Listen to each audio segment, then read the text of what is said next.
Hello mga palangga, masayang buhay sa ating lahat. Welcome to my YouTube channel. Kumusta kayo dyan? For today's video, magluluto ako ng murang ulam pero masarap at malinamnam. Ayan, nag-prepare na ako ng aking mga kakailanganin, ang luya, sibuyas at saka bawang. Tapos, i-slice ko lang sila ng maliliit. Depende sa inyo kung gaano kaliit yung gusto nyo or gaano kalaki. Ganyan yung slice ko ng luya para makain ko at hindi ko siya itatapon kasi ayaw ko yung malalaki yung hiwa, hindi ko siya makain.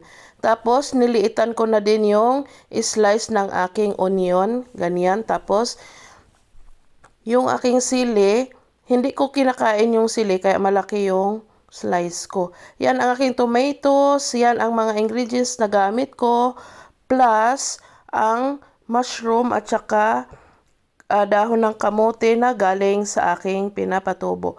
Ay nag-init ako ng olive oil, tapos isote lang ang bawang, sibuyas, luya at saka sili. Ayan. Tapos ilagay na ang tomatoes. Binalatan ko na yung tomatoes ko, malalaking tomatoes yung gamit ko ngayon. Ayan. Tapos ilagay na ang sardinas. Itong sardinas hindi ay mackerel and tomato sauce siya. Yan yung ganyan yung gamit ko dito sa Norway. Kapag wala yung sardinas na galing ng Pinas. Ayan, masarap yan. Pero dagdagan ko siya ng pangpalasa.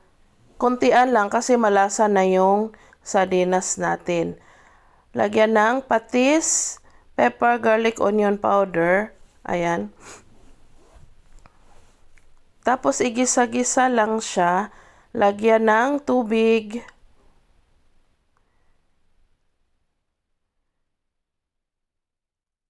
Ayan, tapos papakuluin at ilagay na ang mushroom.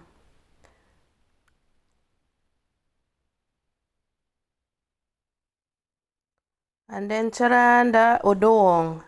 Ayan. Iyan, ito yung paborito kong luto ng udong, yung may sabaw at may mga halong mga gulay. Ayan, kapag ka naluto na, ilagay ang dahon ng kamote pang last siya para hindi siya masyadong maluto ng todo at madurog yung dahon. Ayan. Ayan, ready na yan siya. Luto na yan. Pwede na yan siyang kainin. Ayan, mag-prepare lang ako sa aking mangkok. Sana ay masarap ito, but for sure kasi malasa na yung sardinas. So, dinagdagan ko lang ng konting pangpalasa kasi dinagdagan natin ng mga ingredients.